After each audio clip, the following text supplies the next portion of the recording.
இன்றைக்கி நாம் பூமிகாரகன் பூமாதேவியுடைய புதல்வன் நவகிரகங்களில் முக்கியமான ஒரு கிரகமாக இருக்கக்கூடிய செவ்வாய் பகவானோட வக்ர நிவர்த்தி பலன்கள் அப்படிங்கிறது தான் நம்ம பார்க்க போகிறோம்.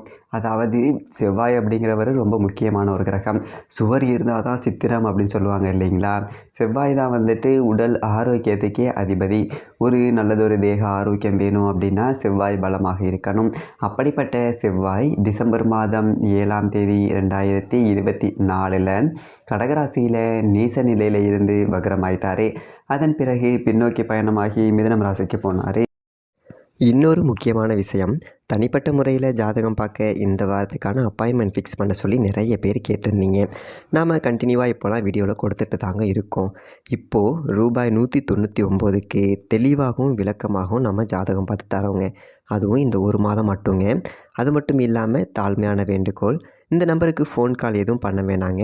ஜஸ்ட்டு உங்கள் வாட்ஸ்அப்பில் இருந்து மெசேஜ் அனுப்புனாலே போதும். உங்களுக்கு தேவையான அனைத்து டீட்டெயிலுமே நம்ம டீமில் இருக்கிறவங்க கொடுத்துருவாங்க. அப்பாயின்மெண்ட் டேட் மற்றும் டைம் ஃபிக்ஸ் பண்ணதற்கு பிறகு அந்த நேரத்தில் நான் உங்களுக்கு ஃபோன் கால் பண்ணி ஜாதகம் பார்த்து பலன்கள் சொல்லிவிடுவேங்க. உங்களுக்கு வாய்ஸ் நோட் வேணும் அப்படின்னாலும் அதையும் நாங்கள் அனுப்பிச்சிடுவோம். ஜஸ்ட் நீங்கள் வாட்ஸ்அப்பில் மெசேஜ் மட்டும் பண்ணாலே போதுங்க. உங்களுக்கு டீட்டெயில் அப்படிங்கிறது சொல்லிவிடுவாங்க. அப்புறம் நிறைய பேர் கேட்குறாங்க எவ்வளோ நேரம் ஆகும்னு. ஃபஸ்ட்டு நாம் ஜனன காலகட்டத்தை பார்த்து பலன்கள் அப்படிங்கிறத சொல்லிவிடுவோம். இதை விட முக்கியமான விஷயம், இங்கே டைம் ஒரு விஷயமே இல்லைங்க. உங்களுடைய கேள்விகள் பதில்கள், உங்களுடைய கேள்விகளாக இருக்குங்கள்ல, சந்தேகங்கள் கேள்விகள், இது எல்லாத்தையும் சொல்கிறதுக்கே நம்ம நிறைய டைம் எடுத்துக்கும். 30 நிமிஷத்துக்கு மேலே கூட பரவாயில்ல, 1 ஹவர் ஆனாலும் பரவாயில்ல. உங்களுக்கு தெளிவாக புரிகிற வரைக்கும் நாங்கள் ஜாதகத்தை கிளியராக சொல்லிவிடுவோங்க. இதை தாண்டி நம்ம எப்படி ஜாதகம் பார்க்குறோம் அப்படின்னா, முதல்ல ஜனன காலகட்டத்தின் அடிப்படையில் பொதுவான பலன்கள் அப்படிங்கிறத சொல்லிவிடுவோம். அதற்கப்புறமா இப்போ இருக்கக்கூடிய கிரகங்கள் அடிப்படையில் இப்போதைக்கு உள்ள சூழ்நிலைகளும், தசாபுக்திகளின் அடிப்படையில் எதிர்காலத்தை வச்சு நம்ம கணித்து சொல்லிடலாங்க. இதை தாண்டி கடைசியாக உங்களுக்கு தெளிவான உங்களுக்கான பரிகாரம் அப்படிங்கிறதையும் சொல்லிவிடுவோம். இதில் இருந்தே உங்களுக்கு எல்லா டீட்டெயிலும் கிடச்சிரும். கடைசியில் ஜாதகம் இல்லைனாலும் ஜஸ்ட்டு பிறந்த தேதி, நேரம், பிறந்த இடம் மட்டும் சொன்னாலே போதுங்க. நாங்கள் உங்களுக்கு ஜாதகம் பார்த்து பலன்கள்ங்கிறது சொல்லிவிடுவோங்க. நீங்கள் ஜஸ்ட்டு வாட்ஸ்அப்பில் ஒரு மெசேஜ் மட்டும் பண்ணாலே போதுங்க. உங்களுக்கான எல்லா டீட்டெயிலும் சொல்லிவிடுவாங்க. சரி, ஓகே, வாங்க இன்றைக்கான வீடியோக்குள்ளே நாம் போகலாம். இப்போது பிப்ரவரி மாதம் 21ஆம் தேதி, அதாவது மாசிக்கு குரோதி வருடம் மாசி மாதம் 9ஆம் தேதி செவ்வாய் மிதுனம் ராசியில் வக்ர நிவர்த்தி அப்படிங்கிறத அடைகிறாரு.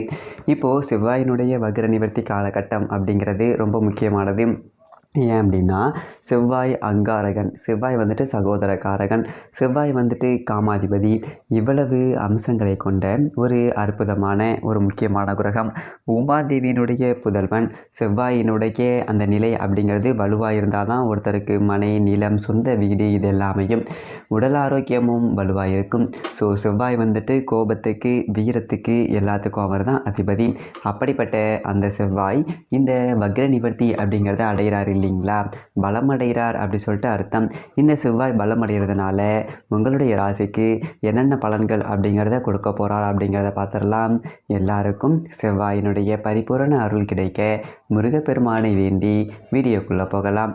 மீனம் ராசி நேயர்களே, உங்களுக்கு இந்த செவ்வாய் வக்ர நிவர்த்தி காலகட்டம் எப்படி இருக்குது அப்படி சொல்லிட்டு பார்த்தோம் அப்படின்னா, அதாவது செவ்வாய் யார் அப்படிங்கிறத நம்ம முதல்ல பார்க்கணும். உங்களுடைய ராசி அதிபதி குருவுக்கு நெருங்கிய நட்பு கிரகம் செவ்வாய். உங்களுடைய ராசியை பொறுத்த வரைக்கும் யோகம் செய்யக்கூடிய ஒரு கிரகம், ஒரு அற்புதமான ஒரு யோக அதிபதி அப்படின்னே அவரை சொல்லலாம். உங்களுடைய ராசிக்கு 2வது வீட்டுக்கும் 9வது வீட்டுக்கும் அதிபதி செவ்வாய், தன பாக்கியாதிபதி அப்படின்னு சொல்கிறவர். இவ்வளவு அம்சங்கள் நிறைந்த ஒரு கிரகம், உங்களுக்கு நன்மைகள் செய்யக்கூடிய ஒரு கிரகம் அங்காரகன், பூமிகாரகன். இப்படிப்பட்ட செவ்வாய் பலமிழந்து போனார் அப்படிங்கிறதே உங்களுக்கு ஒரு மோசமான ஒரு செய்தி தான். ஏன் அப்படின்னா, ஏற்கனவே நீங்கள் 7 சனியில் விரைய சனியினுடைய ஒரு ஆதிக்கத்தில் இருக்கீங்க. 2024 டிசம்பர் மாதத்தில் செவ்வாயும் வக்ரமாகி பலமிழந்து போயிட்டார். எங்கன்னு பார்த்தீங்க அப்படின்னா, பூர்வ புண்ணிய ஸ்தானத்தில், அதாவது கடகராசியில் வக்ரகதி அடைஞ்சி இப்போ பின்னோக்கி போகி மிதுனம் ராசியில் இருக்கார். மிதுனம் ராசியில் மாசி மாதம் பலமடைய போகின்றார்.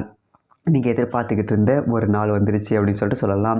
இந்த வக்ர காலகட்டத்தில் பார்த்தீங்க அப்படின்னா, அவர் எங்கேருந்து வக்ரமாகி எங்கே வந்தார் அப்படின்னு பார்த்தாலே தெரிஞ்சிடும். பூர்வ புண்ணிய ஸ்தானத்தில் வக்ரமானார். பூர்வீக சொத்தால் ஏதாவது பாதிப்பு கொடுத்துருக்கும். பூர்வீக சொத்தை இழந்திருக்கலாம். சில பேர் பூர்வீக சொத்தை விற்றுருக்கலாம். இல்லை பூர்வீக சொத்து தொடர்பாக ஏதாவது வழக்கு இருந்திருக்கும். இதை பிரிச்சிக்க முடியாது. ஒரு கடை கட்டி வச்சுருந்தீங்க அப்படின்னா வாடகைக்கு ஆள் வரல, இல்லை ஒரு வெளி பிரச்சனை, இல்லை ஏதாவது பிரச்சனை வரும், இல்லை ஒரு மின்சார பிரச்சனை, கரண்ட்டு தர மாட்டேன், போக மாட்டேன் அப்படி சொல்லிட்டு ஏதாவது பஞ்சாயத்து வரும். அப்படி வீடு கட்டி வாடகைக்கு வச்சுருந்தாலும் யாரும் வந்திருக்க மாட்டாங்க. வந்தவங்க வாடகைக்கே ஒழுங்காக கொடுத்துருக்க மாட்டாங்க. இல்லை ஏதாவது ஒருத்தவங்க வீட்டை காலி பண்ண மாட்டேன், கடையை காலி பண்ண மாட்டேன் அப்படின்னு சொல்லிட்டு கேஸ் கொடுத்துருப்பாங்க. இப்படி நம்மளுடைய சொத்தாலே நமக்கு பிரச்சனை நடப்போலாம். ஏதாவது சொத்து பற்றி இல்லாதவங்க போட்டு ஒரு சொத்தை வச்சுக்கிட்டு இதை காப்பாற்ற நாங்கள் படுற பாடு இருக்கே அப்படிங்கிற மாதிரி. அதே மாதிரி பார்த்தீங்க அப்படின்னா அப்படியே பின்னோக்கி வந்துட்டு சுகஸ்தானத்தில் அவர் வக்ரத்தில் பயணம் பண்ணார் இல்லைங்களா. தாயாருக்கும் மகனுக்கும் ஆகவே ஆகாது, தாயாருக்கும் மகளுக்கும் ஆகவே ஆகாது. எப்பப்பா சண்டை தான், ஒரு 10 நிமிஷம் மனம் விட்டு பேசுவோம் அப்படின்னு சொல்லிட்டு பேசணும் அப்படின்னா கரெக்டாக ஒரு 2 நிமிஷம் அப்படியே நல்லபடியாக போகும். அடுத்த 8 நிமிஷமும் சண்டை போட்டுக்கிட்டு அப்புறம் ஒரு 6 மாதத்துக்கு பேசிக்காமல் கிடக்க வேண்டியதான். அப்படி தான் போயிருந்திருக்கும். அதே மாதிரி அப்பாவே பார்த்து நமக்கு ஏதாவது 10 ரூபா செய்யணும், பிள்ளைங்க கஷ்டப்படுது அப்படின்னு நினச்சா கூட பெத்த தாய் செய்ய விட மாட்டாங்க. உங்களுக்கு என்ன கேடு, சம்பாதிக்கட்டும், இப்போ என்ன அவசரம், இப்போலாம் கொடுக்காத, அப்புறம் உங்களை மதிக்க மாட்டான் அப்படி சொல்லிவிட்டு ஏதாவது ஒன்று கிடக்க ஒன்று கிளப்பி விட்டு வச்சுருந்துருப்பாங்க. அதே மாதிரி தாய் வழி உறவுகளாலேயும் ஒரு பிரச்சனை. அதே மாதிரி பொண்ணு கட்டின இடத்துலையும் பிரச்சனை, ஏதோ ஒரு வகையில் நமக்கு பிரச்சனை. நம்மளால் திருப்பி தர முடியாத ஒரு பண பிரச்சனையாக இருக்கலாம், இல்லை நம்ம யாருக்காவது கொடுத்து அதை அவங்களால திருப்பி தர முடியாத பிரச்சனை. இப்படி பல வகையிலையும் பிரச்சனை. இப்படி பிரச்சனை தான். பிரச்சனையவே போர்வையாக போற்றிக்கிட்டு தூங்கியாச்சு. சரி ஓகே, போனது போயிட்டு போகுது. ஏற்கனவே நான் வந்துட்டு வருத்தத்தில் இருக்கேன், வயிற்றுச்சல்ல இருக்கேன், நீங்கள் வேறு என் ஜோசியரே போன கதையை பற்றி பேசிகிட்டு இருக்கீங்க, ஏதாவது உருப்படியாக இருந்தால் சொல்லுங்கள் அப்படின்னு சொல்லிட்டு கேட்குற ஒரு நேரத்தில் தான் நீங்கள் இருப்பீங்க. சரி ஓகே, இப்போ என்ன நடக்கும் அப்படின்னா, முதல்ல தனஸ்தானத்துக்கு அதிபதியான செவ்வாய் பலம் அடைகிறார். அப்படிங்கிறது காசு பண்ண பிரச்சனை அப்படிங்கிறது இருக்காது. கடன் வாங்க வேண்டிய ஒரு தேவை இருக்காது.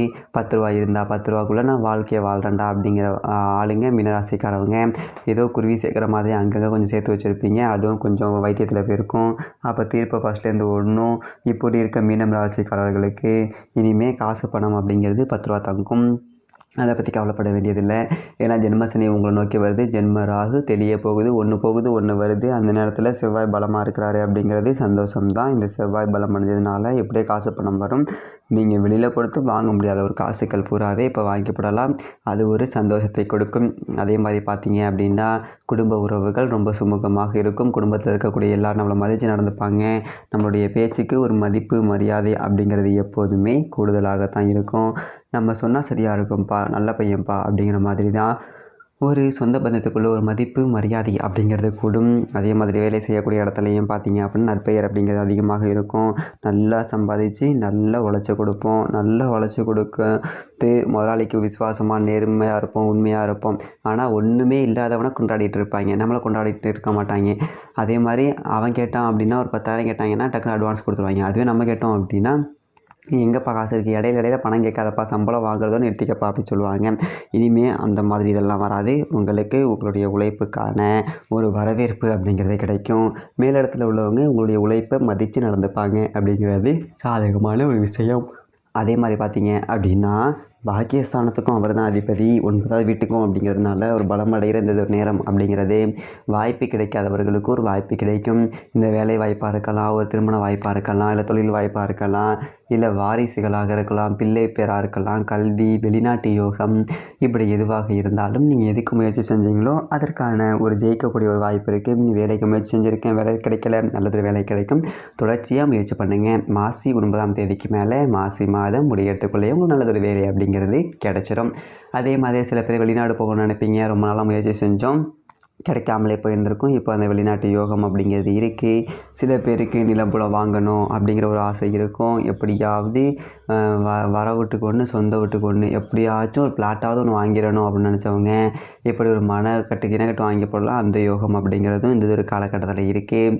அதே மாதிரி சொந்த தொழில் செய்யணும், ரொம்ப நாளாக இன்னொருத்தர்கிட்ட வேலை செஞ்சுட்டோம், இனிமேல் நமக்காக நம்ம உழைப்போம், வயசாகிடுச்சு, ஒரு 40 வயசுக்கு மேலே போயிட்டு இன்னொருத்தர்கிட்ட கை கட்டி வேலை செய்கிறது, ஸோ வேலைக்கு போகாமல் சும்மா உட்காந்து என்ன பண்ணுறது, ஏதாவது ஒரு கடையை போட்டு குழப்போம், இல்லை ஒரு வண்டியை வாங்கி ஓட்டுவோம். இந்த மாதிரியான ஒரு யோசனையில் இருக்கிறவங்க வேலையை விட்டு வெளியில் வந்து ஒரு தொழிலாளிகளாக இருந்தவங்க கூட முதலாளிகளாகக்கூடிய ஒரு யோகம் அப்படிங்கிறதும் இந்த ஒரு காலகட்டத்தில் இருக்குது. இந்த மாதிரி செவ்வாயினுடைய ஒரு பார்வை அப்படின்னு பார்த்தீங்க அப்படின்னா ராசிக்கு 7வது வீட்டில் விழுகுது, கன்னி ராசியில் விழுகுது.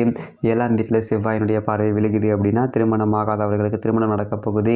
மீனம் ராசியில் திருமண தடை ஏற்பட்டு இருந்தவங்களுக்கு எல்லாம் திருமண யோகம் அப்படிங்கிறது கைக்குடி வரும். சில பேர் கூட்டு தொழிலை விட்டு தனிச்சு தொழில் தொடங்கலாம். பெரிய அளவில் ஒரு முதலீடு அப்படிங்கிறது போட்டு முன்னுக்கு வரக்கூடிய ஒரு வாய்ப்பு இருக்குது. அதே மாதிரி உங்களுடைய ராசியினுடைய 10வது வீட்டை தனுசு ராசியையும் பார்க்குறாரு, 11வது வீடு மகர ராசியையும் பார்க்குறாரு. 10ஆம் வீட்டில் செவ்வாய் பார்வை விழுகுது அப்படின்னா இரும்பு நெருப்பு சம்மந்தப்பட்ட தொழில் செய்கிறவங்க பெருசாக முன்னுக்கு வரலாம். அது ஒரு மின்சாரம் சம்மந்தப்பட்டது, இல்லை ஏதோ ஒரு எலக்ட்ரிக்கல் கடை, இல்லை மெக்கானிக்கு, இல்லை ஏதோ ஒன்று இரும்பு நெருப்பு சம்பந்தம் மின்சாரம் சம்மந்தமாக தொழில் செய்யக்கூடியவங்க பெரிய அளவில் முன்னுக்கு வரலாம். ஏன்னா செவ்வாயினுடைய ஒரு மத்தியம் அப்படிங்கிறது நெருப்பு அப்படிங்கிறத விட இன்னொரு முக்கியம் இரும்பு அப்படிங்கிறதும். அப்போது இரும்பு நெருப்பு மின்சாரம் இது சார்ந்த தொழில் செய்கிறவங்க ஜெயிக்கலாம். அதே மாதிரி ரியல் எஸ்டேட், தரகு, கமிஷனு, இந்த மாதிரி ஏஜென்சி வேலை பார்க்குறவங்க, போர்வெல் போடுறவங்க, விவசாயிகள், இவங்க எல்லாருக்கும் நல்லது முன்னுக்கு வரக்கூடிய ஒரு வாய்ப்பு அப்படிங்கிறது இருக்குது. லாப வீட்டில் அவருடைய பார்வை இருக்குது. ஸோ செவ்வாய் பூமிக்காரகன். பூமியை நம்பி என்னது தொழில் வேணாலும் செய்யுங்க. அது நீங்கள் விவசாயமாக இருக்கலாம், இல்லை கேணி வெட்டுறது, போர் போடுறது, இல்லை பிளாட்டையே விற்கிறது, இப்படி பூமி சார்ந்து செய்யக்கூடிய தொழில்கள் ரொம்ப சிறப்பாக இருக்கும். குறிப்பாக விவசாயத்தில் சாதனை படைக்கலாம். நம்மளுடைய கொள்ளையை வச்சு பார்த்தோம் அப்படின்னா, நம்மளுடைய வயக்காட்டை பார்த்தோம் அப்படின்னா பயிர் விளைஞ்சி வைக்கிறது பார்க்குறதுக்கு கண்கொள்ளா காட்சியாக இருக்கும். 4 பேர் ஆச்சரியப்படுற அளவுக்கு நல்லது ஒரு விளைச்சல் அப்படிங்கிறது இருக்கும்.